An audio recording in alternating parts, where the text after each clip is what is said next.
Trump का tantrum बाजार पर कब तक हावी रहेगा और जब तक ये कुछ कहते रहेंगे ईरान वॉर को लेके बाजार ऐसे ही रिएक्शन देता रहेगा क्या? लेकिन इन सब के बीच में कुछ सेक्टर में या तो बहुत गिरावट की वजह से या फिर वहाँ पे कुछ ग्रीन सिग्नल दिखने की वजह से लोगों का ध्यान जा रहा है। उसमें से एक सेक्टर जो है वह आईटी सेक्टर जो है उसमें खास तौर से मिड कैप आईटी में थोड़े बहुत पॉजिटिव साइन दिखने शुरू हो गए हैं। इसको क्या एकाध इक्के दुक्के कंपनियों के हिसाब से देखा जाए या फिर इसको पूरा सेक्टोरल व्यू की तरह देखा जाए, ये एक बड़ा सवाल है। सुदीप सर, आपसे शुरुआत करता हूं। देखिए, इसको कंपनी स्पेसिफिक देखना चाहिए। मुझे नहीं लगता है कि आईटी क्षेत्र में खरीदारी एक टॉप डाउन वे में करनी चाहिए। ये बॉटम अप अप्रोच ही रहना चाहिए। कुछ कंपनीज डेफिनेटली अच्छा काम कर रहे हैं और उन्होंने एआई क्षेत्र में भी अपना कदम रखा है एक्विजिशन के जरिए या अदरवाइज, तो वहां पे जरूर ध्यान दिया जा सकता है। मैं यहाँ पे एक और एक क्षेत्र का जिक्र करना चाहूंगा, फार्मा। मुझे तो लगता है ये जो माहौल बन रहा है, इस माहौल में फार्मा पे जरूर ध्यान देना चाहिए। और ये जो ट्रम्प टैरिफ की बात हो रही है, जैसे दलजीत भाई कह रहे थे, ट्रम्प टैरिफ का नेगेटिव असर इंडियन फार्मा पे ज्यादा नहीं आएगा। एक सन फार्मा छोड़ के किसी के पास ब्रांडेड प्रोडक्ट्स नहीं है, तो वो सन फार्मा को इशू हैंडल करना पड़ेगा अगर ऐसा कुछ होता है। पर बाकी इंडियन फार्मा कंपनीज के ऊपर इसका नेगेटिव असर नहीं आएगा। और मुझे लगता है कि आईटी कंपनीज आज 2000 के बिगिनिंग में 2000 से लेके अब 2005 तक जो स्थिति में थे, इंडियन फार्मा अब उस स्थिति में आ गया है और कंटिन्यूअसली ग्रोथ इनको देखने को मिलेगा। तो और वैल्यूएशन भी उस हिसाब से बढ़ानी है। तो मुझे लगता है pharma is a safe place to play. तो दो चीजें आपने सामने रख दी गौरांग शाह साहब के लिए, फार्मा और आईटी। फिर जाऊंगा अनुराग सिंह साहब के पास। बिल्कुल सहमत हूँ, बॉटम अप अप्रोच होना चाहिए। और एक बात, अगर आईटी क्षेत्र में निवेश करते हैं तो जिस प्रकार से आने वाले भविष्य में आविष्कार हो रहा है लक्ष्मण भाई, उस आविष्कार को लेकर के मेरे ख्याल से आईटी क्षेत्र में उथल पथल होती रहेगी, उतार चढ़ाव आता हो रहेगा। और ये फिर निर्णायक तरीके से हमें आत्मचिंतन करना पड़ेगा कि किस प्रकार की परिस्थितियां होती है। तो हमारी खरीदारी की राय स्मॉल कैप में भी है, चुनिंदा मिड कैप में भी है और दिग्गजों में भी है। फार्मा की जो आईटी में थोड़ा सा नहीं, एक मिनट फार्मा पे जाने से पहले एक मिनट आपको जो आईटी पे और स्पेसिफाई कर दीजिए। सुदीप सर कह रहे हैं कि आईटी को सेक्टोरल ग्रीन शूट ना देखा जाए, कंपनी स्पेसिफिक देखा जाए। जो कंपनी नए माहौल में अपने आप को ढाल नहीं, वहीं पे ताकत है, बाकी जगह वैसा कुछ माजरा दिख नहीं रहा है। आपका व्यू क्या है इस पे गौरांग शाह? देखिए, मेरे ख्याल से तीसरी तिमाही से जो ये परिवर्तन होना है, काफी सारी आईटी कंपनियां जो अपने आप को इनोवेट या री इन्वेंट करना चाहती हैं, उनके पास अगर वो टैलेंट नहीं है तो उन्होंने बाहर जाकर के कंपनियों को खरीदा है। तो ये परिवर्तन है, तो आपको बहुत ही कंपनी स्पेसिफिक अप्रोच रखना पड़ेगा। ऐसा नहीं है कि आईटी क्षेत्र में आपने आंख बंद करके किसी भी कंपनी पर अपनी उंगली रख दी और वहां पर आपने निवेश कर दिया तो आपका पैसा बनेगा। ऐसा बिल्कुल नहीं है। आपको पढ़ाई करनी पड़ेगी, अभ्यास करना पड़ेगा और फिर निर्णय लेना पड़ेगा कि क्या वास्तविकता में ये कंपनी आईटी क्षेत्र की आगे जाकर के अपने आप को रीइन्वेंट कर पाएगी और अपने आप को रेलेवेंट रख पाएगी। हाँ, जो लोग पढ़ाई नहीं करना चाहते, रिसर्च नहीं करना चाहते, उनके लिए सीएनबीसी आवाज है। गौरांग शाह जैसे लोग हैं जो बताएंगे कहाँ करना है। अब आइए फार्मा पे। तो फार्मा पे अभी सुविदीप भाई जो बात कर रहे थे, मैं यहाँ पर दो बातें और जोड़ना चाहूंगा। देखिए, फार्मा खाली दवाई बनाने वाली कंपनियों पर आप ध्यान मत दीजिए, चाहे वो एपीआईज हो, चाहे वो जेनरिक्स हो या फिर कुछ भी ब्रांडेड हो, कुछ भी हो। मेरा मानना यह है कि आपको दो और जगहों पर ध्यान रखना चाहिए और ये तीनों मिलाकर के एक ब्रह्मांड बनता है। तो फार्मा के साथ हेल्थ केयर यानी कि हॉस्पिटल्स और उसके साथ मेरे ख्याल से चिकित्सा डायग्नोस्टिक्स, ये तीनों एक दूसरे से काफी करीब से जुड़े हुए हैं और कुछ हद तक रेलेवेंट। अगर आप मुझे पूछे रेलेवेंस क्या है, तो ये जो कच्चे तेल के दाम में उतार चढ़ाव या नेचुरल गैस के दाम में उतार चढ़ाव, ये कहीं ना कहीं क्षेत्र थोड़ा दूर है। मैं ये नहीं कहता कि पूर्ण तरीके से इंसुलेटेड है, लेकिन थोड़ा वैसे ही टेलीकॉम है, सर्विसेज सेक्टर ज्यादातर आप देखना जाएंगे लक्ष्मण भाई, तो वो ज्यादा कच्चे तेल और नेचुरल गैस में जो उबाल आता है उसका असर नहीं होता है। फिर आपके पास डिफेंस सेक्टर है, बैंकिंग एंड फाइनेंस की आप बात कर रहे थे, तो वहां पर भी सरकारी बैंक, निजी क्षेत्र के बैंक मजबूत है, एनबीएफसी, पावर जनरेशन, ऊर्जा उत्पादन कंपनियां लक्ष्मण भाई, ये सब क्षेत्र है जहां पर मेरे ख्याल से थोड़ी बहुत प्राथमिकता देनी चाहिए। आपने बड़ा सही कहा, ये जो ब्रह्मांड है ना, ब्रह्मांड में दो तरह के ग्रह होते हैं जिनकी एक अपनी रोशनी होती है जैसे सूरज, और एक होते हैं जो दूसरी की रोशनी की वजह से चमकते हैं जैसे चांद। तो गौरांग शाह साहब ने कुछ चांद भी बता दिए, मून भी बता दिए जिस पे आप पैसा लगा सकते हैं। अनुराग सिंह साहब, आईटी फार्मा दोनों पे आप राय दे दीजिए, फिर मैं दलजीत सर के पास जाऊंगा। आईटी पे इनसे जरा पूछूंगा, फार्मा पे तो इन्होंने बता दिया था पहले। नहीं, फार्मा में ठीक है, कोई इंडिया फार्मा को रिस्क नहीं है, वो यूरोपियन कंपनीज का रिस्क है। यहाँ पर इंडिया पे कोई इतना कोई टैरिफ का रिस्क नहीं है। और आईटी पर देखिए लक्ष्मण जी, बड़ा कहना मुश्किल होता है, लेकिन मेरा पॉजिटिव नजरिया होना मुश्किल हो जाता है, बिकॉज अब मैं मानता हूँ 18-20 के प्राइस मल्टीपल पे आ चुके हैं आपके दिग्गज कंपनियां। आप लेकिन अनुराग सर, आप जो है सो आप जबरदस्ती पॉजिटिव नजरिया मत रखिएगा। हमारे दर्शक आपको नेगेटिव नजरिया के सुनने की आदत पड़ गई उनको। हाँ, बहुत बोल अच्छा, सकते हैं बहुत जो अच्छा। आपके दिल में आए। हाँ, तो मैं वही कह रहा हूँ कि यहाँ पर मेटा जैसी कंपनी और माइक्रोसॉफ्ट जैसी कंपनी, मेटा का 18 का मल्टीपल है, माइक्रोसॉफ्ट का 20 का मल्टीपल आ गया है। उनके ग्रॉस मार्जिन्स बहुत ज्यादा है, 50, 55, 60-70 तक। एनवीडिया 20 के मल्टीपल पर है, समझिए आप, 70% ग्रॉस मार्जिन है। ऐसे में टीसीएस को 18 का मल्टीपल भी क्या दिया जाए, मुझे डाउट होता है कई बार। वो इंडियन मार्केट का प्रीमियम है, लेकिन ऐसे ऐसे जायज नहीं बनता है। और उसमें एफआईआई का स्टेक आईटी में तमाम सबसे ज्यादा है। आप जब भी खरीदेंगे उन्हीं से खरीदेंगे।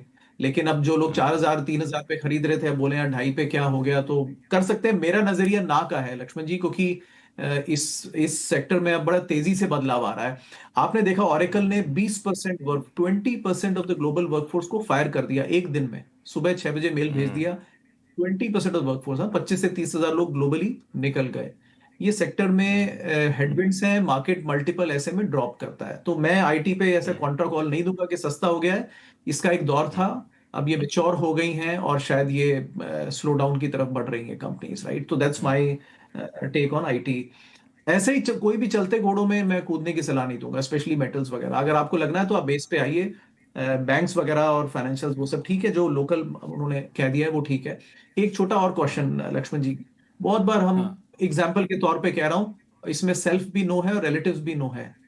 हम छोटी छोटी कंपनीज को कई बार पंप कर देते हैं। कोफोर जैसी कंपनी हो गई, हम उसको एकदम चांद पे चढ़ा देते हैं। पूरा रेवेन्यू ही $1 बिलियन का तो रेवेन्यू नहीं है पूरी कंपनी का। क्या उसका कहाँ की सेल्स, कितना आप ट्रस्ट करोगे, बहुत मुश्किल है। लेकिन हम कहते रहते हैं वो 20% ग्रोथ, 50 40 30% ग्रोथ, पता नहीं। ये इन सब से बचना चाहिए, ये सब एडवाइजेबल नहीं है। और ऊपर से वो स्टॉक इशू करके ही कोई अपने जैसी कंपनी को एक्वायर कर लेते हैं। ये सब बड़ा ही डाउटफुल है, ये सब चीजें। तो इनसे बचें। इंडिया में जो वैल्यू है वो टॉप 100 कंपनीज के अंदर ही मैं रहने की सलाह दूंगा, unless you have a very strong conviction and research outside that. But वो सबकी नहीं हो सकती। तो सबकी नहीं हो बिल्कुल सकती। कॉशन। हाँ हाँ, वो बहुत ही कम की होगी। हर एक को लगता है कि मेरा ही स्टॉक चलेगा, नहीं होता। ऐसा होता नहीं है, और लगना तो स्वाभाविक है कि मेरा ये स्टॉक चलेगा, लेकिन ऐसा होता नहीं है। जैसे लगता है वैसा होता मुझे तो भी फिर लगता बिल्कुल। मुझे भी लगता था, लेकिन बार पड़ती रहती। हाँ, हाँ, दलजीत सिंह कोहली साहब, आईटी को लेकर के दो चीजें जो कही अनुराग सर ने, उस पर आपकी राय जानना चाहूंगा। एक तो ये जो मल्टीपल की तुलना इन्होंने की, यूएस की कंपनियों के मल्टीपल की तुलना इंडिया के कंपनियों के मल्टीपल से, तो दोनों में काफी का अंतर है। ये तुलना करना कितना सही है, ये कंपैरिजन करना कितना सही है? और दूसरा, आईटी पे उन्होंने अपना नजरिया साफ कर दिया कि बहुत उथल पुथल रहने वाला, भाई आईटी एक जमाने का शेयर होता था, वो बूढ़ा शेयर हो गया है। तो लक्ष्मण जी, बिल्कुल क्लियर है हमारा नजरिया, और डिस्क्लोजर भी है कि हमारे पास अभी कोई भी आईटी का शेयर नहीं है हमारे पोर्टफोलियो में। और ऐसा बस कुछ हमारा इस डिस्क्लोजर के साथ ही आपका नजरिया साफ हो जाता है।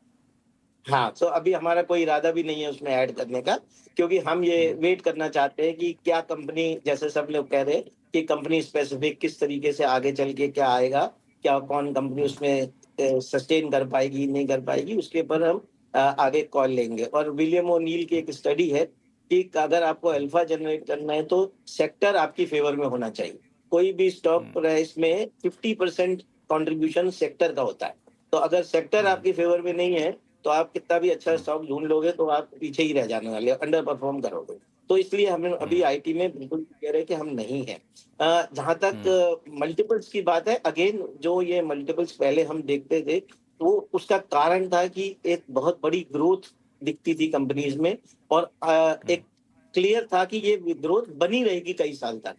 अभी उल्टा हो गया है कि ये पता नहीं है कि ये ग्रोथ अगले 2 साल बाद खत्म हो जाएगी कि 5 साल बाद खत्म होएगी, कि शायद अभी का फियर हो और वो चलती रहे।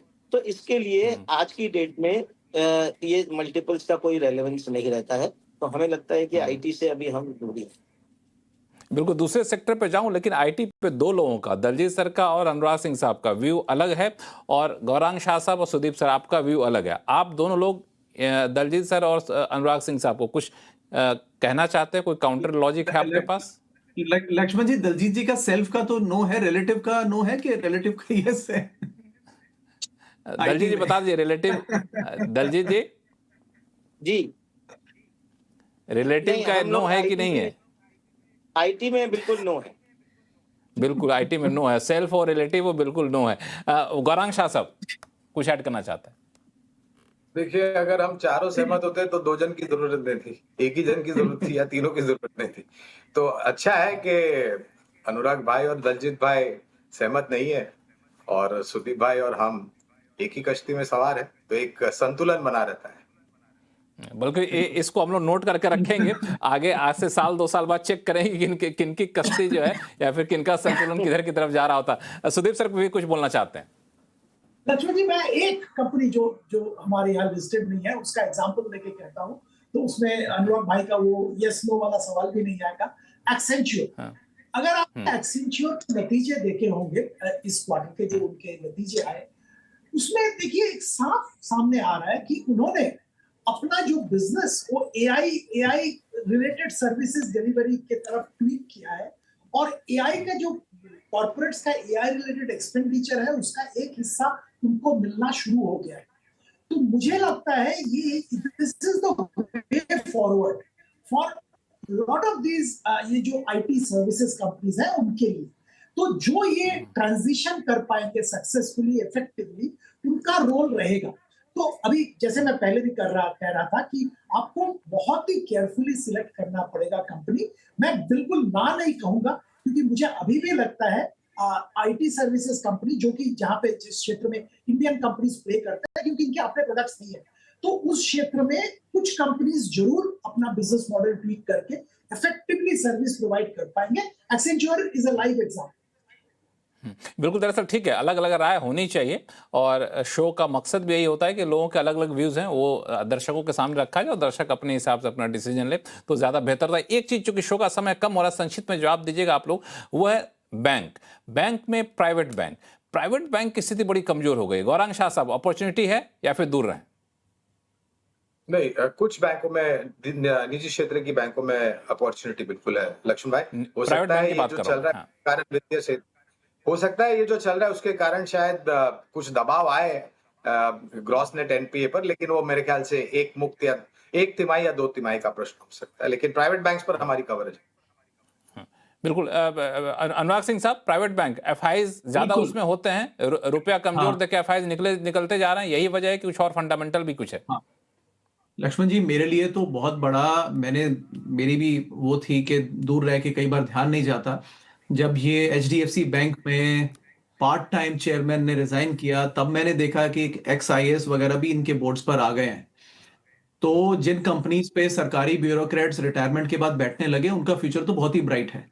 तो मैं बिल्कुल पॉजिटिव हूँ, और पॉजिटिव रहना चाहिए।